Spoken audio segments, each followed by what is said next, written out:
Naquele tempo, Jesus chegou a uma cidade da Samaria, chamada Sicar, perto do terreno que Jacó tinha dado ao seu filho José. Era aí que ficava o poço de Jacó. Cansado da viagem, Jesus sentou-se junto ao poço. Era por volta do meio-dia. Chegou uma mulher da Samaria para tirar água. Jesus lhe disse: "Dá-me de beber." Os discípulos tinham ido à cidade para comprar alimentos. A mulher samaritana disse então a Jesus: "Como é que tu, sendo judeu, pedes de beber a mim, que sou uma mulher samaritana?" De fato, os judeus não se dão com os samaritanos. Respondeu-lhe Jesus: "Se tu conhecesses o dom de Deus, e quem é que te pede, dá-me de beber, tu mesma lhe daria a ele, e ele te daria água viva." A mulher disse a Jesus: "Senhor, nem sequer tens balde, e o poço é fundo. De onde vais tirar água viva?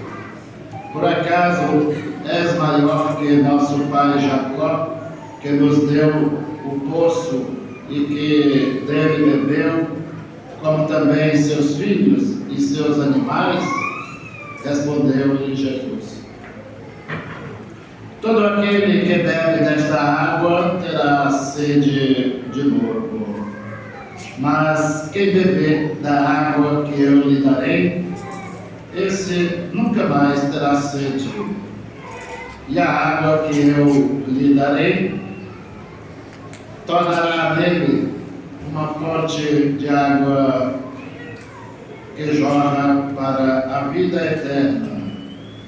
A mulher disse a Jesus: "Senhor, dá-me dessa água, para que eu não tenha mais sede e nem tenha de vir aqui para tirá-la." Disse-lhe Jesus: "Vai chamar teu marido e volta aqui." A mulher respondeu: "Eu não tenho marido." Jesus disse: "Disseste bem que não tens marido, pois tiveste 5 maridos, e o que tens agora não é o teu marido. Nisso falaste a verdade." A mulher disse a Jesus: "Senhor, vejo que és um profeta.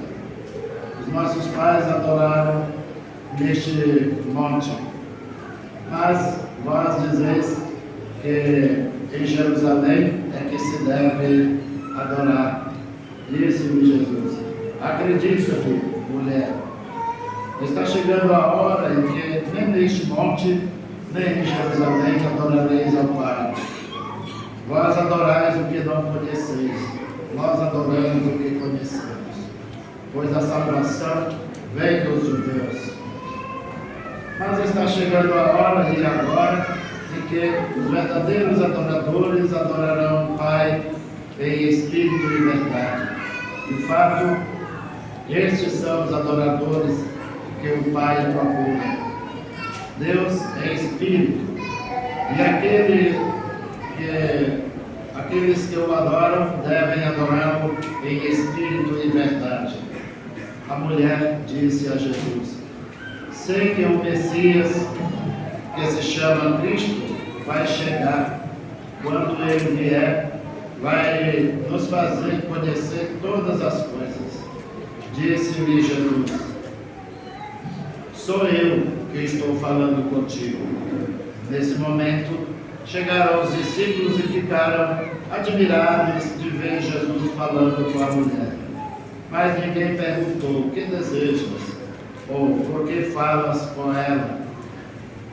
Então a mulher deixou o seu cântaro e foi à cidade, dizendo ao povo: "Vim de ver o homem que me disse tudo o que eu fiz. Será que ele não é o Cristo?" O povo saiu da cidade e foi ao encontro de Jesus. Enquanto isso, os discípulos insistiam com Jesus, dizendo: Mestre, come. Jesus, porém, disse-lhes: Eu tenho um alimento para comer que vós não conheceis. Os discípulos comentavam entre si: Será que alguém trouxe alguma coisa para ele comer? Disse-lhes Jesus: O meu alimento é fazer a vontade daquele que me enviou e realizar a sua obra. Não dizeis vós: ainda 4 meses e aí vem a colheita.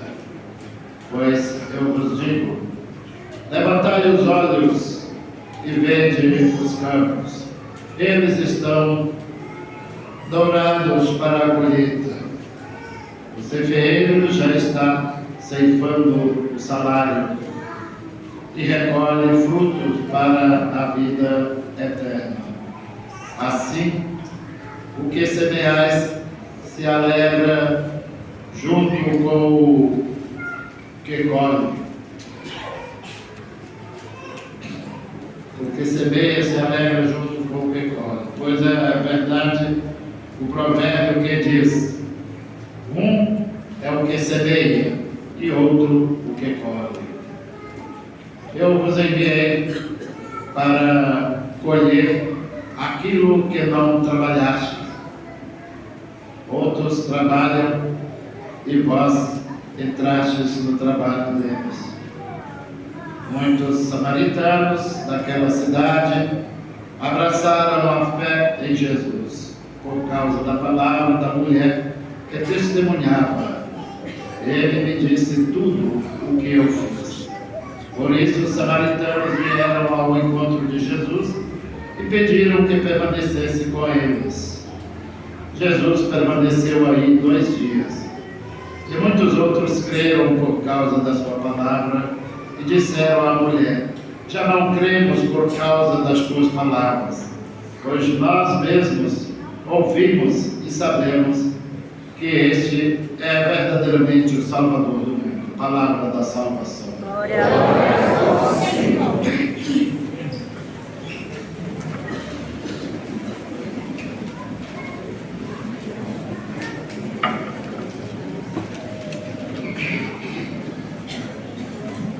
Caríssimos fiéis, a temática central deste terceiro domingo quaresmal é em torno dessa palavra que sai do Salmo responsorial, o refrão, em que diz: hoje não fecheis o vosso coração, mas ouvi a voz do Senhor. E se todos prestaram bem atenção, tanto na primeira leitura, quanto na segunda e também no Evangelho, a exigência é em torno exatamente desta frase: não fechar o coração, mas escutar a voz de Deus, ouvir a voz de Deus. E aqui não se trata simplesmente de escutar, porque escutar todos nós escutamos, uns mais, outros menos. Não sei se tem alguém aqui completamente surdo, mas certamente não tem. Porque hoje, com os avanços da ciência e das tecnologias, por mais que uma pessoa esteja totalmente surda, há recursos para ouvir, nem seja 10, 15, 20%, 30%, né? Sabe-se lá enquanto você é capaz de escutar. Tanto surdo, totalmente ninguém é. Mas aqui não é simplesmente um escutar a voz, como todos estamos aqui a escutar o que se fala, o que se canta, o que se toca e assim por diante. Mas é necessário que nós, além de escutarmos esta palavra de Deus, que ponhamos em prática nas nossas vidas, que nos convertamos. Escutar a voz de Deus, mais que tudo, é buscar a conversão, a a mudança dos pecados, é procurar viver uma vida na relação com Deus que se dá de forma mais específica por meio da nossa oração, da nossa fé e, por assim dizer, por meio, sobretudo, da escuta da palavra de Deus. Portanto, é necessário que nós nos empenhemos neste compromisso de escutar a voz de Deus e de buscar esta santidade para as nossas vidas. No primeiro texto do livro do Êxodo, nós temos aí este momento de dificuldade do povo de Moisés, que de algum modo se revolta contra Moisés, que é também uma revolta contra Deus, por causa dos sofrimentos. Ninguém de nós gosta de sofrer, ninguém de nós quer sofrer. Mas é preciso a gente entender que o sofrimento, ele faz parte da realidade da vida do homem. Desde que o pecado entrou na história da humanidade, o homem sofre. E sofre por causa do pecado. O sofrimento é consequência do pecado humano. Levem a senhora lá no centro, talvez lá seja melhor para prestar o socorro a ela. Lá senta, bota uma água, alguma coisa. E portanto, este sofrimento que é consequência do pecado humano, não pode de algum modo também nos privar da graça de Deus, não pode nos privar do amor de Deus. Se tiver médico aí, vamos lá ajudar a prestar auxílio à senhora, já está. E a gente precisa abrir-se à graça de Deus. E como se dá este crescimento na graça do amor de Deus no dia a dia, nas nossas vidas? É através da escuta da palavra, mas sobretudo através da humildade, da simplicidade de coração, que todos nós teremos que ter. Ninguém pode se abrir à graça de Deus se não tem humildade no coração. Porque o que não tem humildade no coração é o soberbo. E o soberbo acha que não precisa de Deus, que não precisa de, no dia a dia, deste auxílio da palavra de Deus, que não precisa escutar Deus. E na nossa condição de homens frágeis, todos nós temos necessidade de abrirmos nossos corações para Deus. Então, é a dureza de coração que faz com que este povo de Israel, que é guiado por Moisés, se feche a Deus e começa as murmurações por causa do sofrimento. O homem sempre parece manifestar-se descontente com alguma coisa. Porque vejam que quando estavam lá no regime de escravidão, no Egito, eram murmurações, e todos queriam sair. Depois que foram libertos, que estão de volta, continuam a reclamar. Parecia no começo estar mais felizes por terem sido libertados, mas depois segue o descontentamento e as murmurações contra Deus, contra o projeto de Deus que Ele manifesta através de Moisés, que é este homem de Deus que caminha com este povo, que tem a responsabilidade de guiar este povo no caminho de Deus. O segundo texto da carta de Paulo aos Romanos, Paulo vai falar dessa justificação de Deus para com o seu povo por meio da fé. A nossa fé é dom de Deus e se faz conhecer desse grande mistério de Deus na pessoa de seu Filho Jesus Cristo. Por isso nós não podemos nos fechar a esta graça da fé, devido às tentações do mundo, os atrativos do mundo, tanto levaram uma vida mundana só em torno dos prazeres da carne, das questões materiais, sem muitas vezes nos abrir para esta graça de Deus. É necessário entendermos que o nosso progresso de vida, de santidade, só pode se dar, de fato, através desta luta do dia a dia, da vida de fé, da vida de oração, de uma vida compromissada e com a escuta da palavra de Deus. Sem isso é impossível. O texto do Evangelho é muito longo, óbvio, mas nos traz uma mensagem muito clara, que é em torno também desse escutar a voz de Deus. Aqui nós temos uma situação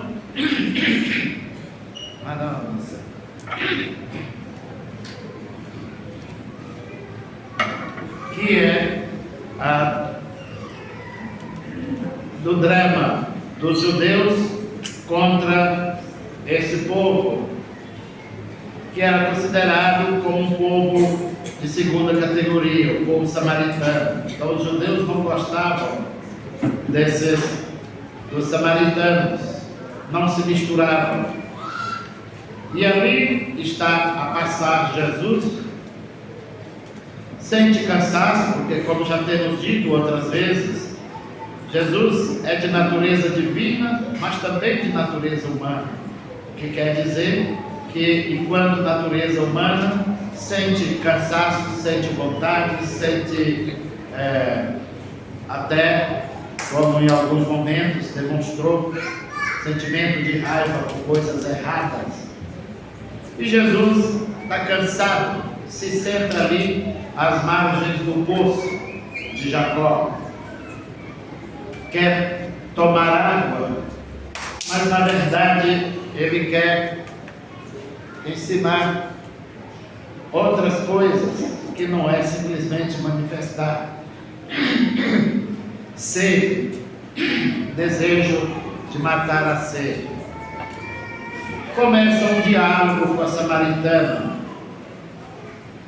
A maior surpresa dela, e ela própria não consegue entender como é que Jesus, sendo judeu, está a lhe dar bolas ali, a conversar com ela, a dialogar.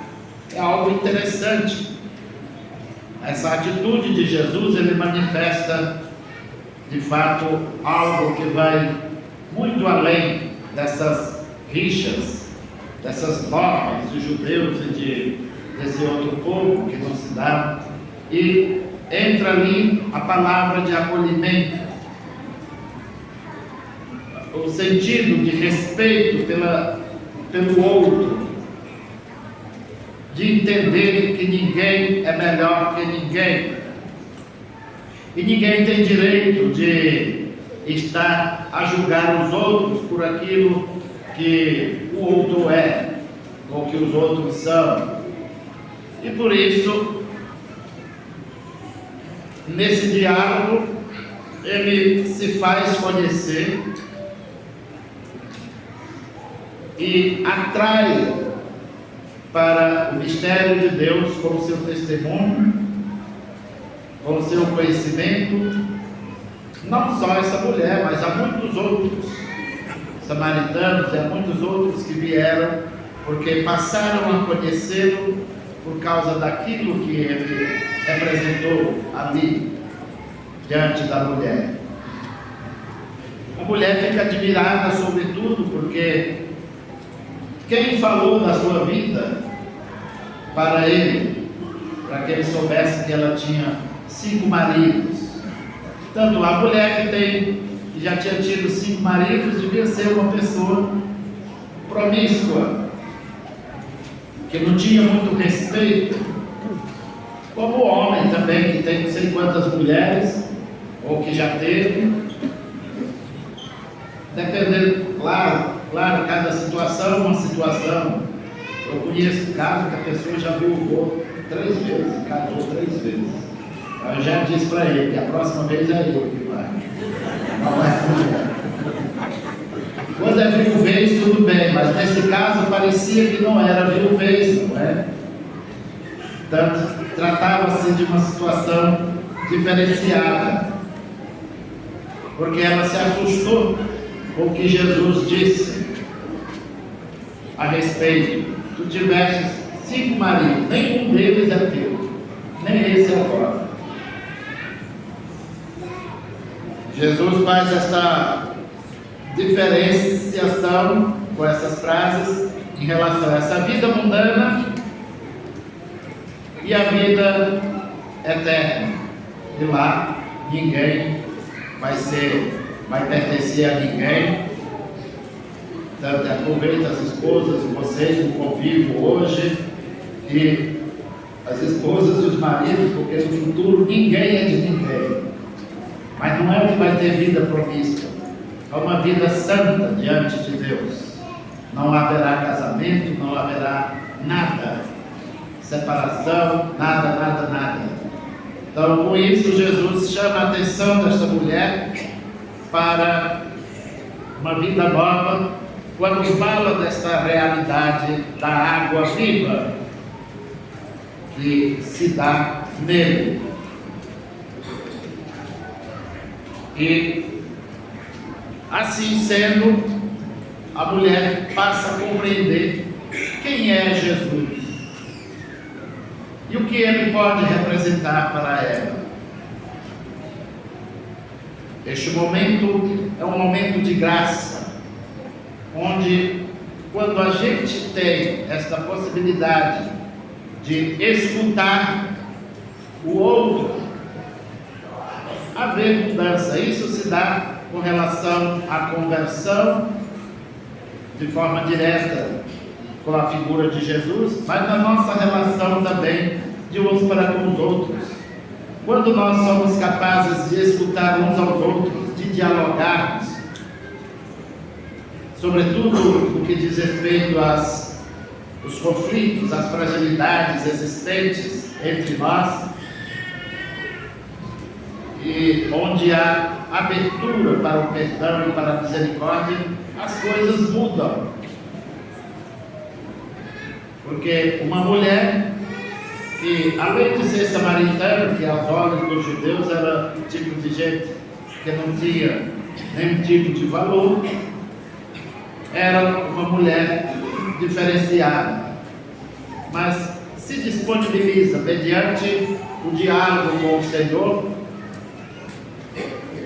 a uma mudança a partir da proposta de Jesus. Esta água que ele oferece não é a água do poço de Jacó, de que ele fala. Se tu soubesses com quem está falando, eras tu que pediria desta água. Neste momento, a mulher vai no diálogo e começa a compreender o que é que Jesus está a falar. Nós só podemos compreender o mistério de Deus quando Ele nos revela, a partir do momento que a gente tem a humildade e simplicidade de coração para deixar com que esse mistério se faça claro nas nossas vidas. Então, esta mensagem de hoje, caríssimos fiéis, é muito clara para conosco. Que nós abramos nossos corações, que acolhamos a palavra de Deus, que ouçamos, mas não só, que acolhamos, que deixemos com que essa palavra frutifique nas nossas vidas, que nos dê vida nova, que esta fonte de água que é o próprio Senhor Jesus possa sempre trazer vida nova para todos nós, para toda a humanidade, sobretudo para todo o povo de Deus que somos. Louvado seja o nosso Senhor Jesus. Creio em Deus Pai Todo-Poderoso, Criador do céu e da terra, e em Jesus Cristo, seu único Filho, nosso Senhor, que foi concebido Espírito Santo, nasceu da